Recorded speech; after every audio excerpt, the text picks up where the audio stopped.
You guys are filming Fact Friday, come on. Oh shoot. Fact Friday?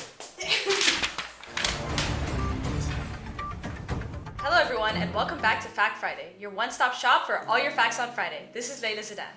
And this is Nguyen-Au. First up, College Operations estimates that the restroom in the L5, S2, and S6 building will take until July to reopen, dragging long after its original April completion date.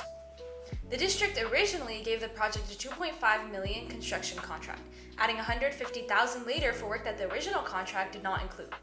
According to district documents, the additional work included rerouting and replacing water lines, piping, and rainwater systems.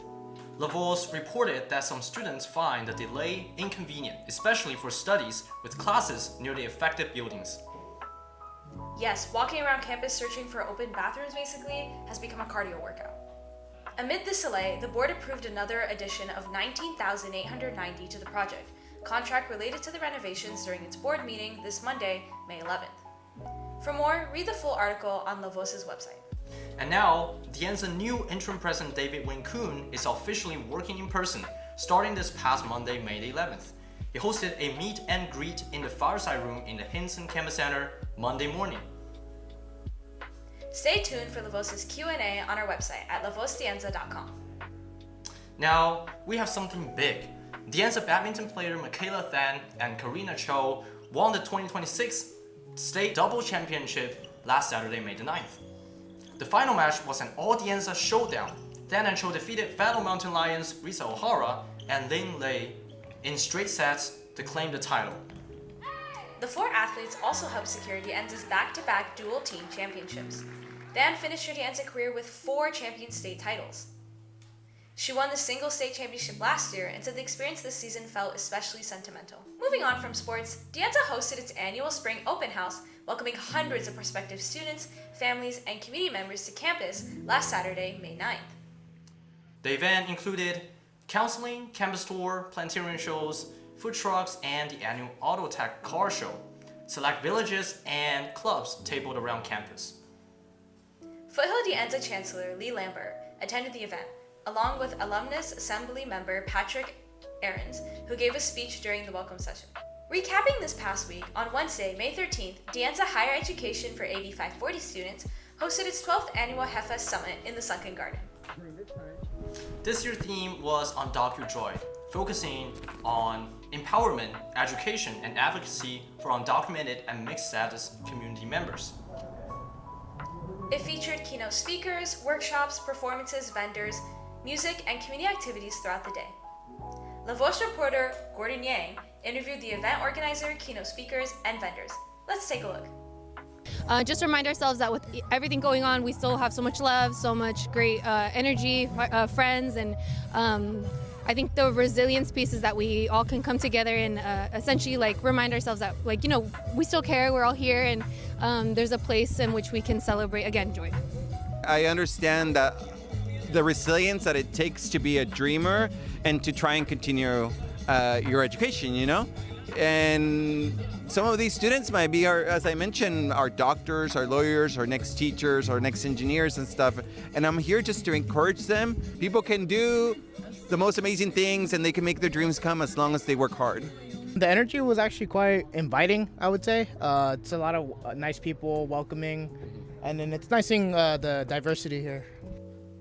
Also, this past Wednesday, the Anza student government continued its internal elections for several 2026 to 2027 internal officer positions.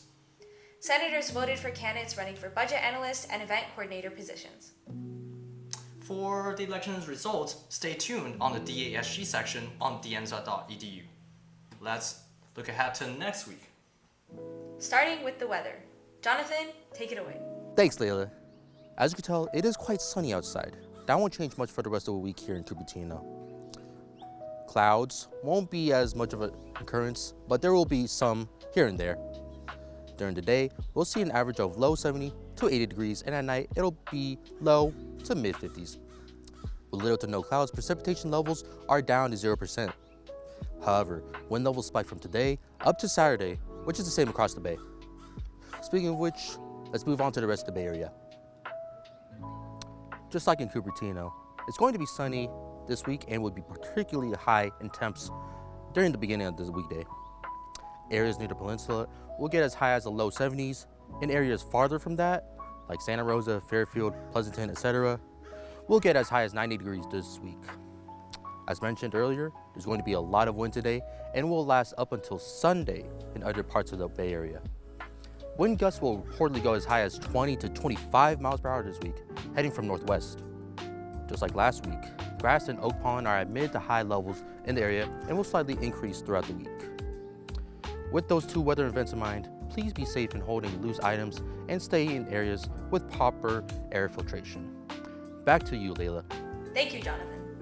Coming up next week, the Spring Carnival is coming to the main quad and S quad next Monday, May the 18th. The event will include games, treats, a photo booth, snow cones, popcorn, cotton candy, and even more. There will also be a dunk tank. The carnival runs from noon to 4 p.m. For more information, visit event information on danza.edu. Let's switch gears. Students can register to vote ahead of California's June primary elections. California voters will participate in statewide and local elections for governor, state offices, and congressional seats. The deadline to register for the June 2nd primary election is next Monday, May 18th. If you are a California registered voter, your vote by mail ballot should be arriving soon, if it hasn't already. Students can vote by mail at official ballot drop boxes or in person at vote centers. And actually, there's a ballot box right here on campus outside the RSS building. Students can also check out their voter registration status online through the California Secretary of State website. And for more information, visit the Anza votes at danza.edu. Now, let's go to sports. The Anza track and field will be heading to San Antonio College for the 3C2A state championships today and tomorrow. And heads up, the De Anza College Athletic Department will announce the winners of the 2026 De Anza College Academic and Athletic Achievement Awards. The categories include Rookie of the Year, Sophomore of the Year, Performance of the Year, Most Inspirational Award, Scholar Athlete of the Year, Mountain Lion Award, Coaching Staff of the Year, and Team of the Year. The department will present the Academic and Athletic Achievement Awards on June the 11th in the VPAC Theater. Who dares forget about our print issue date? And printed paper will be out May 25th. So, you better stay tuned.